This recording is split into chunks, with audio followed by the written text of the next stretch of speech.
These are top 10 craziest pyramid stories ever told on the Joe Rogan Podcast. Episode number 2374. Satellite scans reveal a massive underground labyrinth in Egypt said to surpass 2293.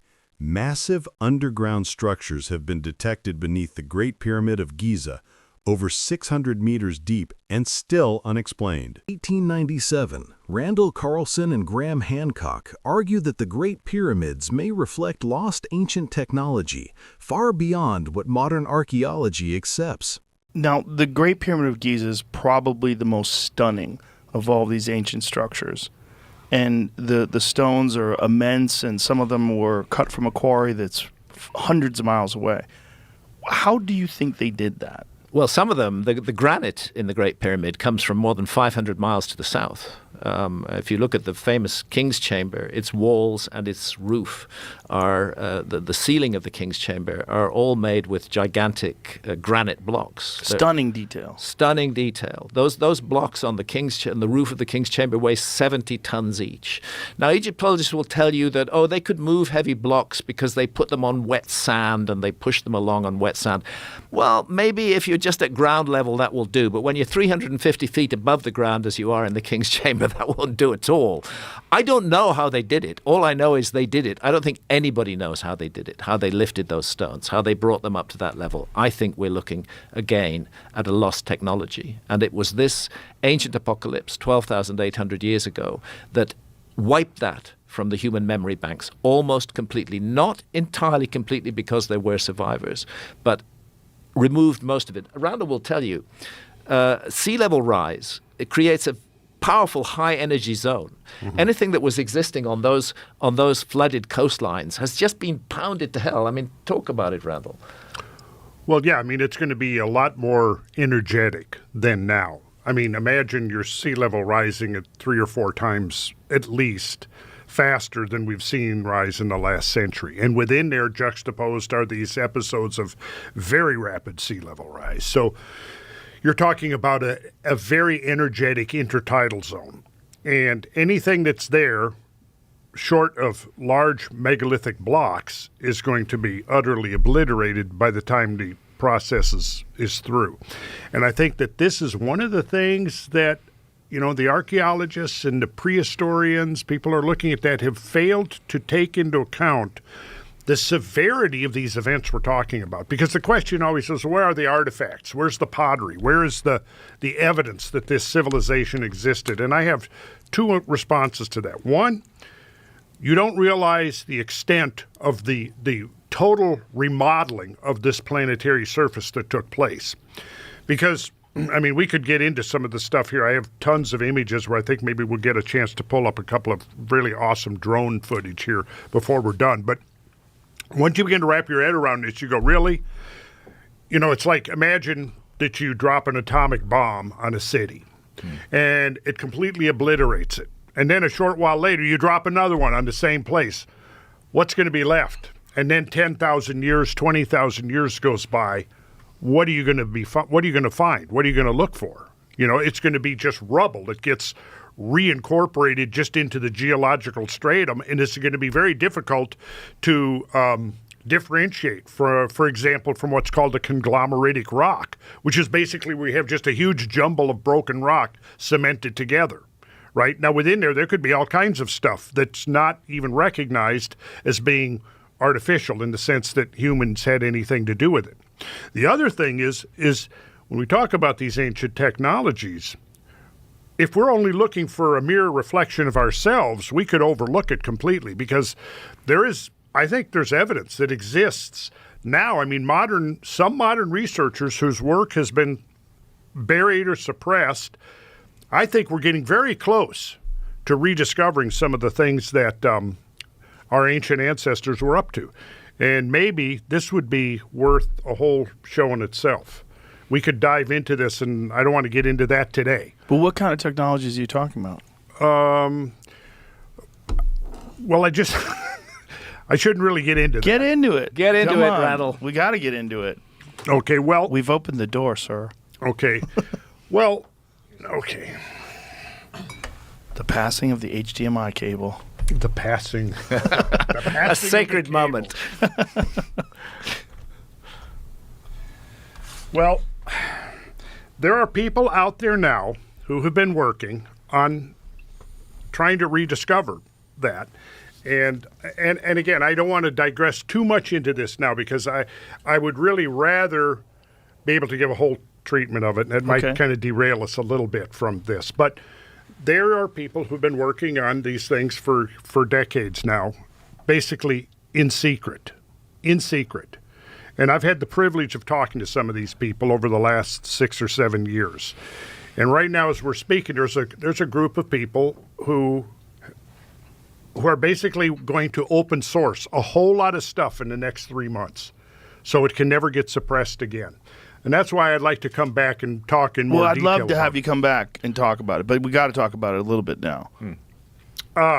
Okay. Well, there's a laboratory right now in the Maldives that's been building prototypes using these technological principles, which are based on implosion rather than explosion. And the inspiration for this... Tesla's ideas are part of it, I think you mentioned. Tesla's ideas are very much a part of it. Yes, Tesla's ideas are very much a part of it. So is, I don't know if you ever, Victor Schauberger, who did the work with water and discovered, look at, Jamie, could you look up Victor? Oh, I have the cable now, don't I? Take it back. Let me find a video. Well, no. Let me pull something up here and...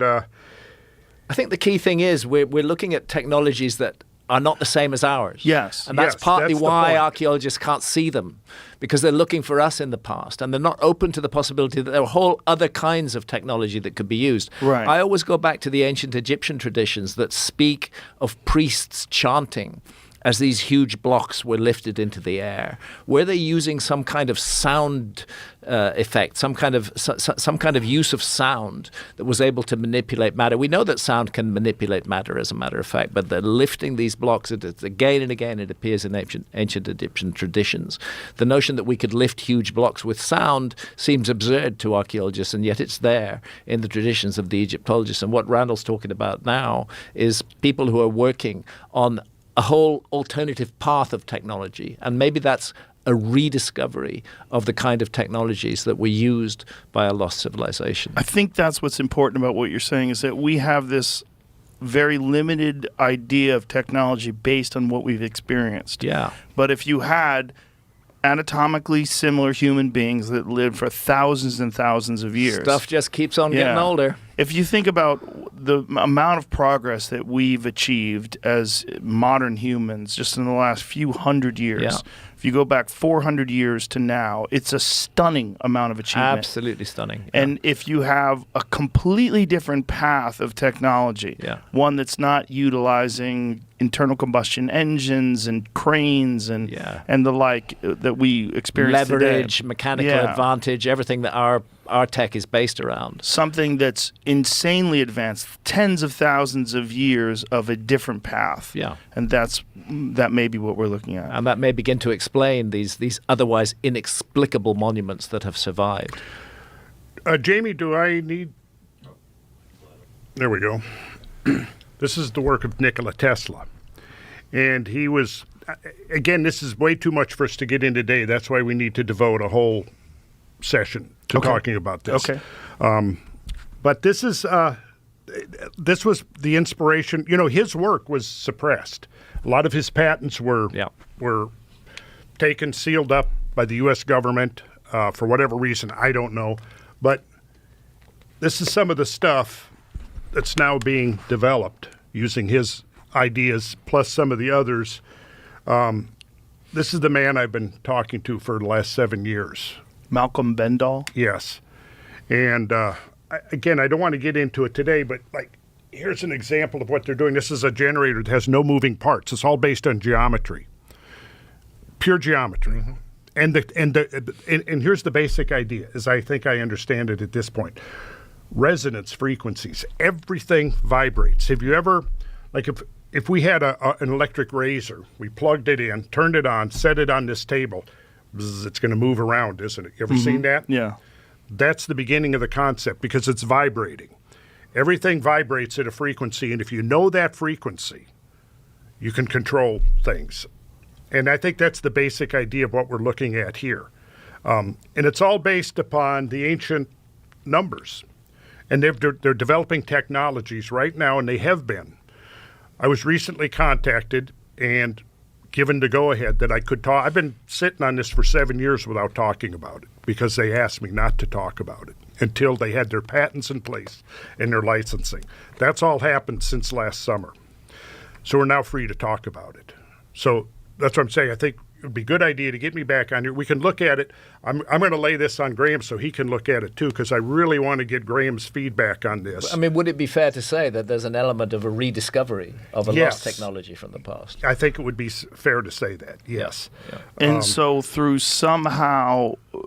this technology, they're able to move stones or cut stones or all the above? All the above. And even transport them? Whoa, Yes. what is all this?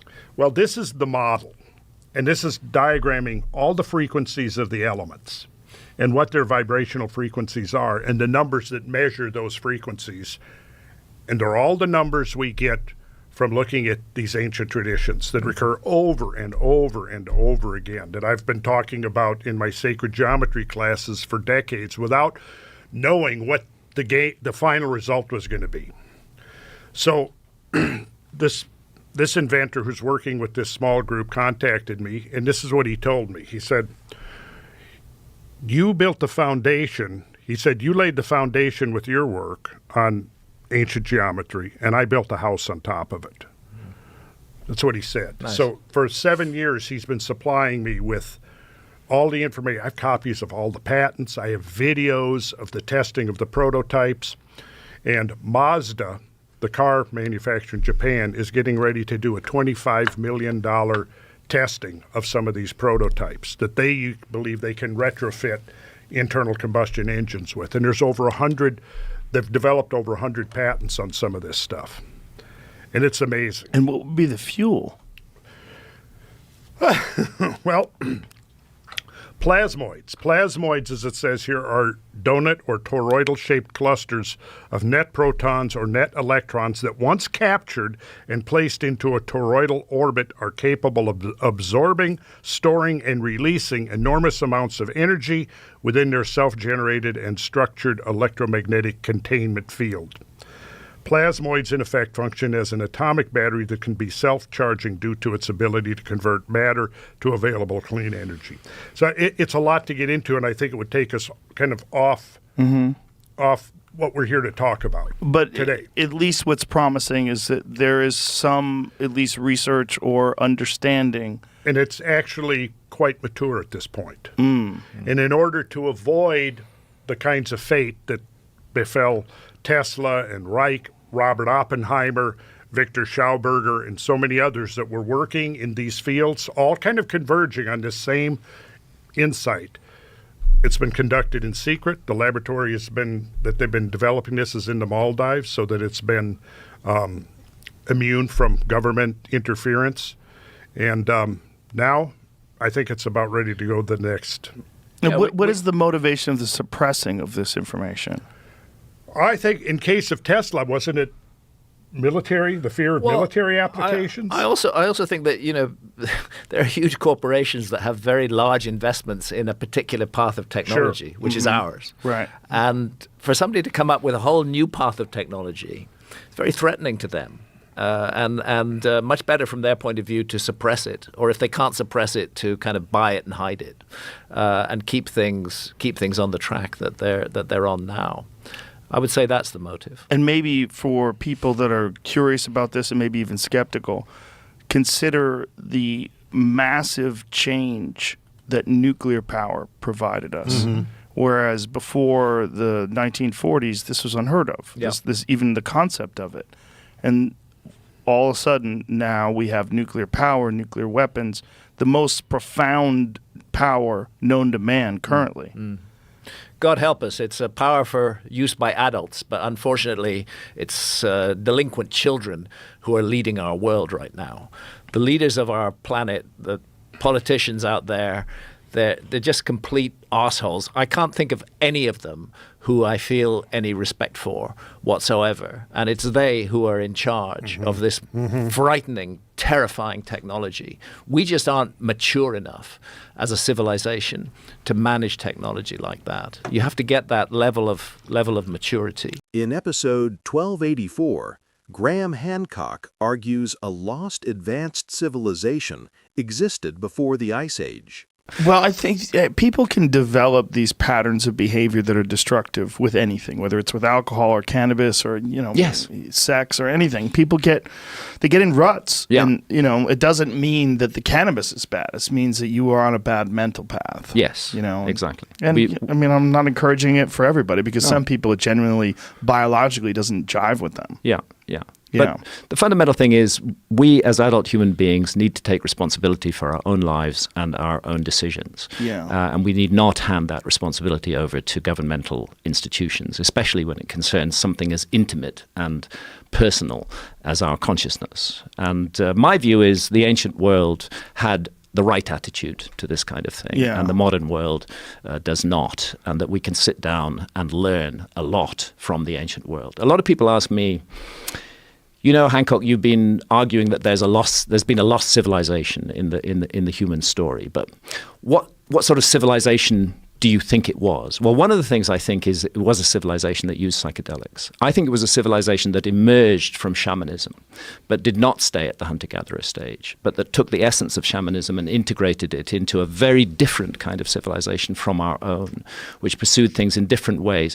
A lot of archaeologists have said to me, but we don't find any plastic bottles from the Ice Age. That means there was no advanced civilization during the Ice Age. Well, hang on. Maybe an advanced civilization might have decided never to get involved in plastic in the first place. Maybe there would have been a clear choice not to make plastic. Maybe they did things in completely different ways. Maybe they cultivated powers of the human mind that we dismiss and regard as completely unimportant. Woo-woo.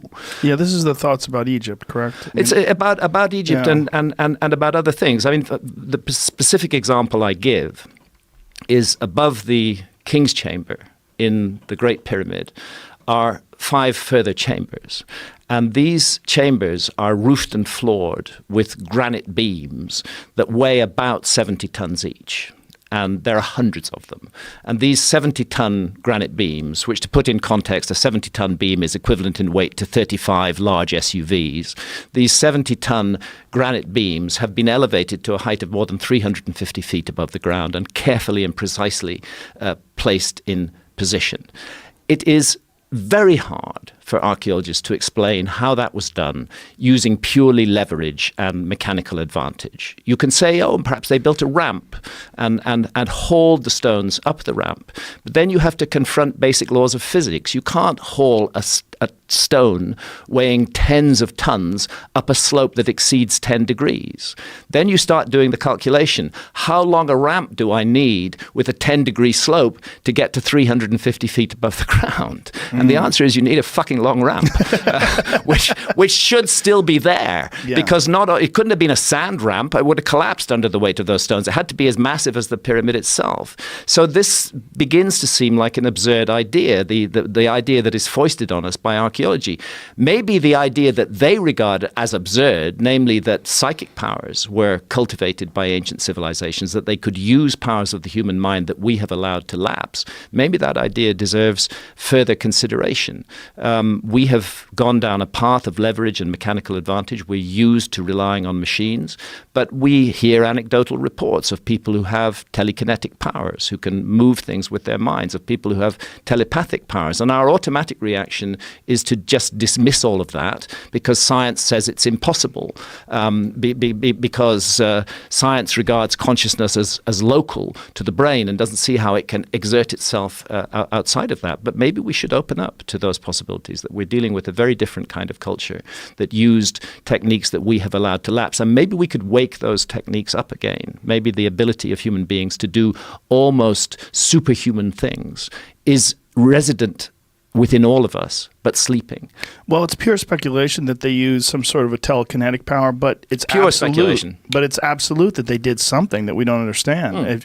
If you think about the distance between us and the construction, just the modern accepted construction dates of the Great Pyramid, it's more than 5,000 years ago, or close to 5,000 years ago. Great Pyramid is supposed to be about 4,500 years old, yeah. That's really old. It's incredibly old, yeah. To think that someone back then could do something that would perplex us today with modern machinery. Yeah. And that somehow or another they figured this out. It's almost like what they had done was leave behind something that was so stupendous, so monstrously impressive that it would transcend time. Yeah. And that you would have to look at it even thousands and thousands of years later and say, hey, like this defies conventional explanation. This is not a simple, and I've seen some of the conventional explanations of the construction of the pyramid, and they conveniently neglect those chambers above the king's chamber. They do. They conveniently neglect a lot of those massive stones. Yeah. And it's because it's one of those things you just go, oh, I don't know.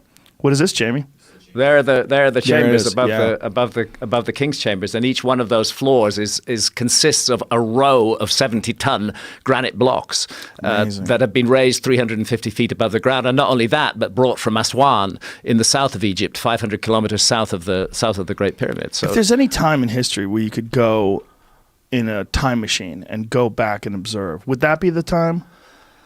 I am just completely fascinated by the Ice Age at the moment. If you had one shot to go back and see what it was like in some place, you wouldn't go to the construction of the Great Pyramids? I think right now where I'd go is 12,800 years ago in the beginning of the Younger Dryas. Just to see. Because I think that's where the whole human story changes. I think that's where we change tracks from one path to another path. And following those cataclysmic events of the Younger Dryas between 12,800 and 11,600 years ago, following those, the signs of civilization that we see emerging are not the beginnings of civilization. They're a restarting of civilization that had existed before the cataclysm. And for that reason, I would like to be present during that cataclysmic event, if only to satisfy myself that it was indeed a comet. You see, the one thing there's no dispute about anymore is that the Younger Dryas was a cataclysm. You can't argue about that. The megafauna that die off, the disruption of human activity that takes place at that time, the huge climate changes. This was a cataclysm by any standards. Where the argument still goes on is what caused the cataclysm. I vote strongly for comet, multiple fragments of a comet hitting the North American ice cap and hitting Greenland as well. But there are other researchers in the field, like my colleague Robert Schoch, who thinks that the sun is more involved. This is healthy. This is very, very healthy, that we should be approaching this problem from many different perspectives and trying to figure out what the fuck caused this extraordinary event that occurs at a pivotal moment in the human story. The end of the Stone Age, the beginning of the Mesolithic, the end of the Ice Age, the beginning of the current age of the Earth. And suddenly we see these signs of civilization appearing, and in places like Göbekli Tepe, those signs already include highly sophisticated knowledge. And that's why I feel we really need to investigate the Amazon. There are three places in the world which are really lacking in the investigation right now. One of them is the Amazon, 5.5 million square kilometers, very little archaeology done. Another is the Sahara Desert. The Sahara Desert, tough place to work. I can understand why there's little archaeology done there, but the Sahara Desert was green during the Ice Age. It had a completely different climate regime. We should consider the possibility that missing parts of the human story are there. And then under the continental shelves, because sea level rose 400 feet. These are three domains that archaeology has largely not investigated, and it has largely not done so. They say, well, why would we spend the money on marine archaeology? It's much better to spend it on looking for shipwrecks rather than looking for signs of a lost civilization, because we archaeologists know there was no lost civilization. So that's the argument for the resources there, and the same with the Amazon, and the same with the Sahara Desert. Very places in the world that those amongst us who are charged with the responsibility of interpreting the past have not looked at are the very places we should be looking at. In episode number 2321, Dr. Zahi Hawass explains what archaeologists get wrong about Egypt, from who built the pyramids to how they were water erosion, suggesting a far older age, or simply Old King. Number 1124, Robert Schoch, argues the Sphinx shows rain erosion, suggesting it's far older than mainstream timelines. Well, his work, that DVD series that he did, Magical Egypt, was amazing. Yeah. And I had seen your work before that in that Mysteries of the Sphinx thing that was narrated by Charlton Heston. NBC, 1993. I think in many ways it was the Mystery of the Sphinx that really broke everything open. It brought everything to the public attention. I've had many people tell me, I'm not trying to brag or anything, I'm just saying factually, that this really opened up a new field, if we could put it that way, a new way of looking at things in the among the popular public, press, the popular media, but people around the world versus the academic scholarly journals and the back and forth, that type of thing. You have to remember, I'm a faculty member. I'm at Boston University. I'm an academic. And many of the academics have poo-pooed, should we say, over the years, bringing things to the public, but I think it's been important to do. Now, what we're talking about for the people that are uninformed is the idea that some of the structures in ancient Egypt are far older than conventional wisdom or conventional modern-day archaeology, modern-day Egyptologists. They would like us to believe that all of this spawned from a very specific time period.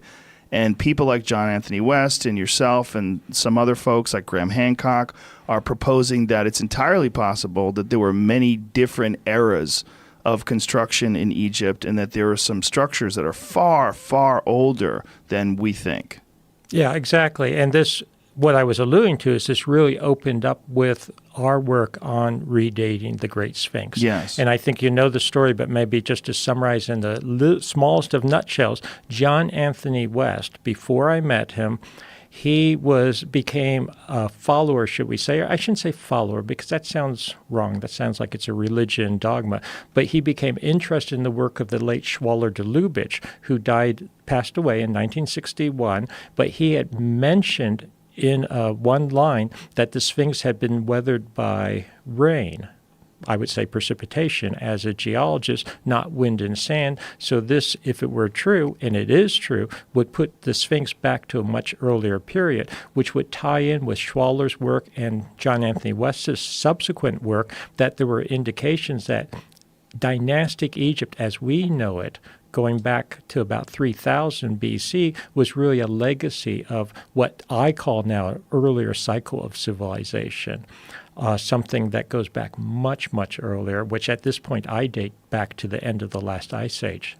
Ice age ended 9700 BC, just to put it in perspective for people. So when did you first get on board with this? Did John Anthony West come to you? Or? John Anthony West, okay, so the story goes this way. John Anthony West published Serpent in the Sky, his probably most famous book, first edition, 1979. He was then looking for someone that could really validate or at least assess from a scientific point of view, this theory about the Sphinx, which he had just barely sort of touched the surface based on Schwaller, that maybe it could be older, but this was really a geological question. He mentions that in 1979 in Serpent in the Sky. John Anthony West went on to become very involved with Egypt, and he started traveling to Egypt. He led tours to Egypt. He wrote The Traveler's Key to Ancient Egypt in 1985, also mentions in appendix, I think it was, just the, quote, older Sphinx theory, but really looking for someone to at least assess it scientifically. He met a fellow in Egypt, actually, at the time, Robert Eddy, who is PhD English literature, I believe, something like that. But he was teaching in Cairo, American University in Cairo, I believe. Then he came to Boston University. This is late 1980s. I was and still do teach at Boston University full time. Robert Eddy and myself got to know each other. Robert Eddy mentioned me as a geologist to John Anthony West, and that maybe this was someone who seems fairly knowledgeable, fairly open-minded about things. Now, at the time, did you have any thoughts? on Egypt or the dating? My interest in Egypt goes way back. I was reading about ancient Egypt when I was literally 6, 7, 8 years old. I had a grandmother who had a wonderful library at the time, and I would go through her library. She had books from the British Museum on ancient Egypt going back to the turn of the century. So I was prepared in the sense I was open to such things, but I didn't imagine getting involved in Egypt in any way professionally. Did you have any thoughts about the dating of the Sphinx or the pyramids or anything back then before you looked into it? Yeah, there were two things. So there were two things going on in my head back then, which maybe prepped me for this. Number one, I knew the conventional story. I knew that the Sphinx goes back to 2500 BC, according to the standard Egyptologists. In 1989, which is when I believe it was 1989, I first actually met West in person. I had in my mind that the Egyptologists must be correct because they've studied it. They must know what they're doing. I was coming from an academic point of view. I'm just giving, saying where I'm coming from. Right. I had gone to Yale University to get my PhD in geology and geophysics. I was very well grounded in, quote, the status quo academic point of view. So I thought when I first went to Egypt, I would just prove West wrong. I would just prove that the Egyptologists knew what they were talking about. But, and this is an important but, I was also trained in many ways, both as a graduate student and going back to my grandmother, who I had great respect for, and was also very, should we say, liberal and open-minded, but critical. You always have to follow the evidence wherever it goes, and that's always been my rule of thumb, that not everything is always the way people say it is, even if they're, quote, authorities. And something I already knew when I went to Egypt for the first time was that some of the very old Egyptologists in the late 19th, early 20th century had actually suggested that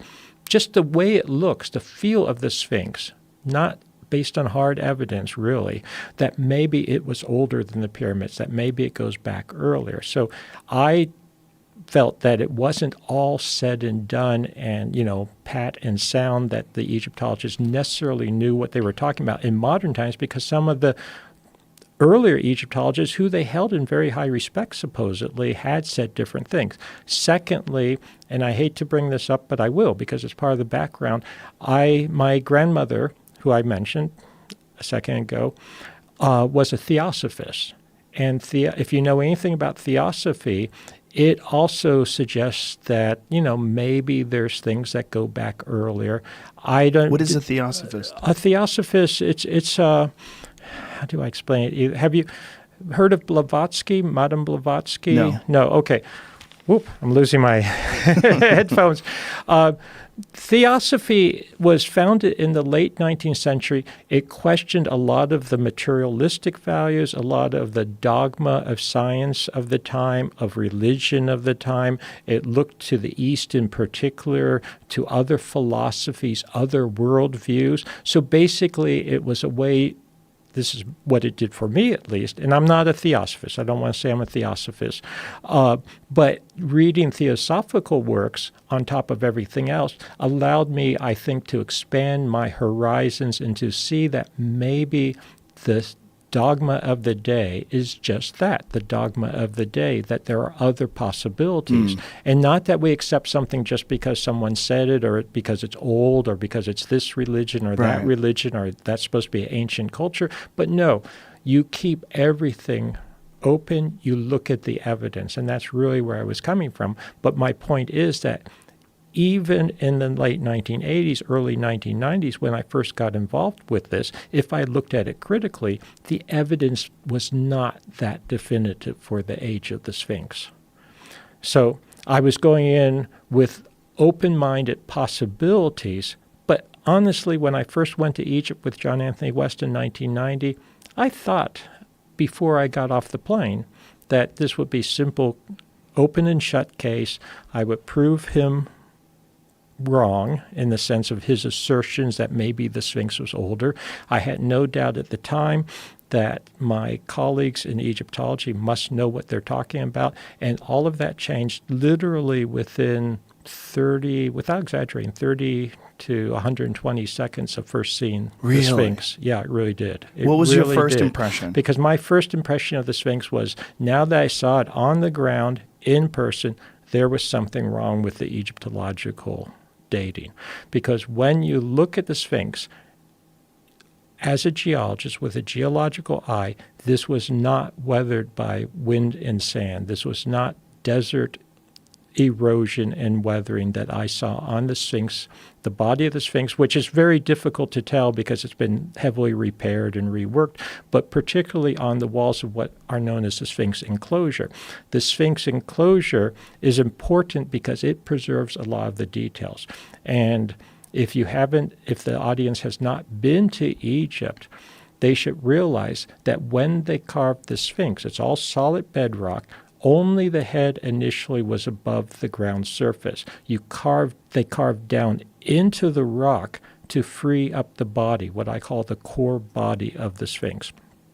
And it's that core body and the walls of the enclosure, more or less the quarry around it, if you want to use that term, that show these ancient weathering, precipitation, erosional features that are incompatible with the last 5,000 years of climatic history on the eastern edge of the Sahara. So immediately I knew there was something wrong geologically, had to figure that out. Either this was a weird geological anomaly or something else was going on and the Sphinx might go back to an earlier period. Also, I want to point out that when you look at the Sphinx, and other geologists have looked at this as well, they did not just chip away at the rock to carve the body. More or less, you could have chipped away at the rock with pickaxes and that type of thing, shoveled out chips of rock in baskets. That would have been the easy way.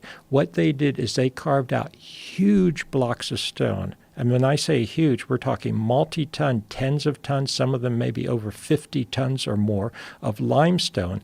They moved those due east of the Sphinx and built what is now known as the Sphinx Temple, which is still there in ruinous condition, and the Valley Temple. So you had these two huge temples.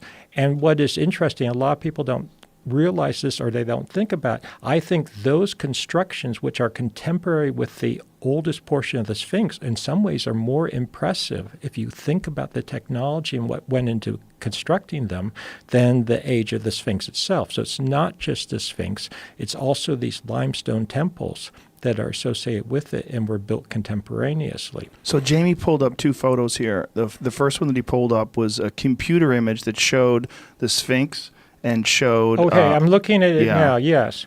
And in this image, what you can see, that's a computer image that's actually from Mystery of the Sphinx, and then there's an inset that's an aerial photograph, the real thing, and that shows how when they were carving the body, they cut out huge blocks and then put them in position to make what's known as the Sphinx Temple, due east of the Sphinx. And the second image is the Sphinx Temple? Okay, and you look at this, it says the Sphinx faces due east, the rising sun, and right in front of it is the Sphinx Temple.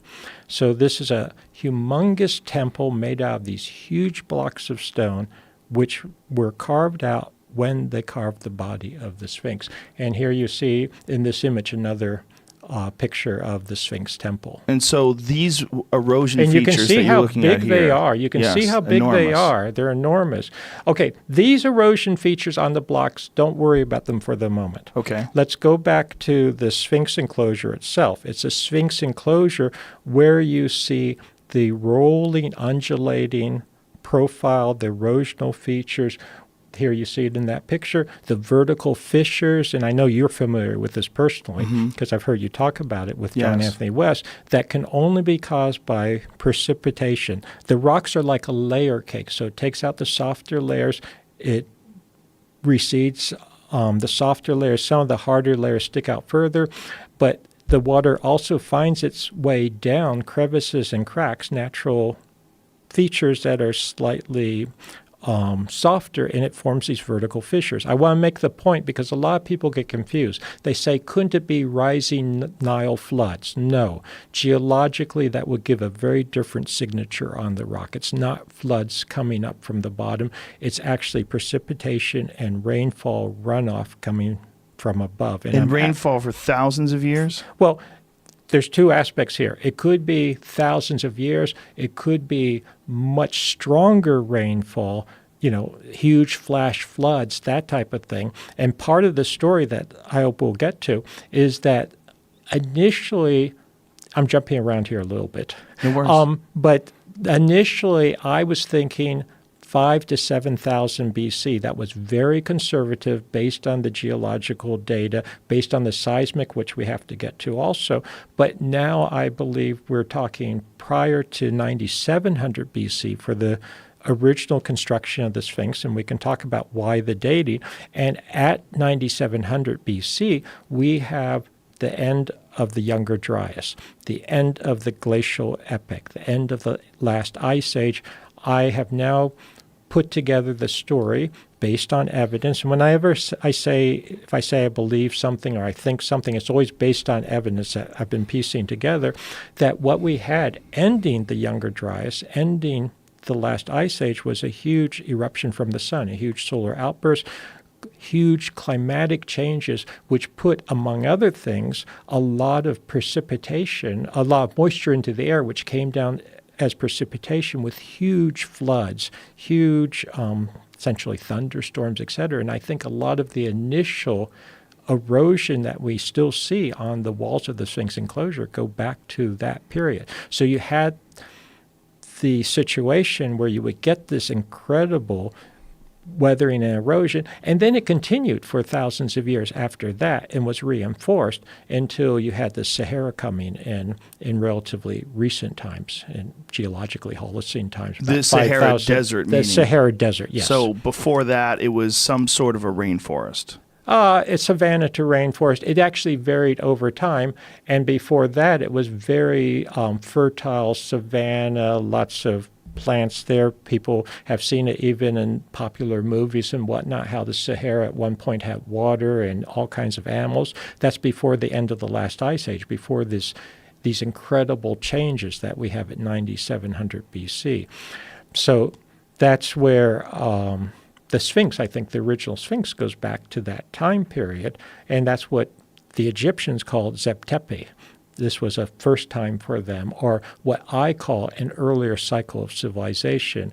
The last cycle, the one that we're still part of, in my terminology, is the last 5,000 years. So civilization arising, re-emerging, I should say, about 3,000 to 4,000 BC, coming into really what we have now, high technology, et cetera. But before that, there had been an earlier cycle of civilization that was essentially snuffed out or brought to its knees, if you would, by the end of the last ice age. And just to map this out, a period from about 9,700 BC, this is what I'm reconstructing now, to about 4,000 to 3,000 BC, where we have civilization reemerging. Between that period, so thousands of years, 9,700 BC to, say, 3,700 BC for round numbers, 6,000 years, we have essentially a dark period, and what I've been now calling Siddha, solar-induced dark age. Sort of ironic, the sun would induce a dark age because it brought civilization back to an earlier stage, if you would. I'm not sure I follow that. How did the sun do this? Solar outburst, essentially coronal mass ejection, right. Huge eruption, bigger than anything we've ever seen on Earth. And so that's what caused these massive thunder showers, and exactly. Nothing in modern history Nothing in modern history is even close to this, but we do have isotope data, et cetera, that indicates this has happened in the past at the end of the last ice age, and I'm sure it's happened many times over. And you have a lot of markers that indicate this. You have vitrification of rock. In fact, a lot of the markers, and I don't want to be debating the issue necessarily, but a lot of the markers that people have used for a comet at the Younger Dryas or during the Younger Dryas, really most of them are at the beginning of the Younger Dryas. That's what they're claiming, but a lot of the dating is very, very iffy. I found it interesting, for instance, someone will use something as a marker for the Younger Dryas, and it will give a date of 12,000 plus or minus 4,000 years. So, this is just the way geology is. But Episode number 2160, Billy Carson claims an Egyptian pharaoh lived 16,000 years by transferring his consciousness to new bodies. Joe Rogan and John Anthony West discuss the challenges of restoring the Sphinx with original damaged limestone. Now, has there ever been any discussion whatsoever about, I mean, I know they've done all this repair work on the Sphinx. Has there ever been any discussion of taking the limestone that was pulled from the Great Pyramid and somehow or another putting new limestone back up there to recreate its original look? No, nobody has ever talked about that as far as I know. But it would be a nightmarish job because all of those core blocks are all crumbly and uneven damaged and stuff like that. And besides, they have other fish to fry. You know, they've got technology to worry about. I know, but I mean, just if people could see what it used to look like. I mean, whoever did that when they raided it to build Cairo, like what? That's what they say. I'm not even 100. I've never seen a study that actually has documented where those stones are. And they're big, massive stones, and they slope like this. You can't build a bridge out of those stones. You'd have to cut the edge off, which is almost as much work as quarrying the stuff out of the raw quarry rock, which is closer to Cairo.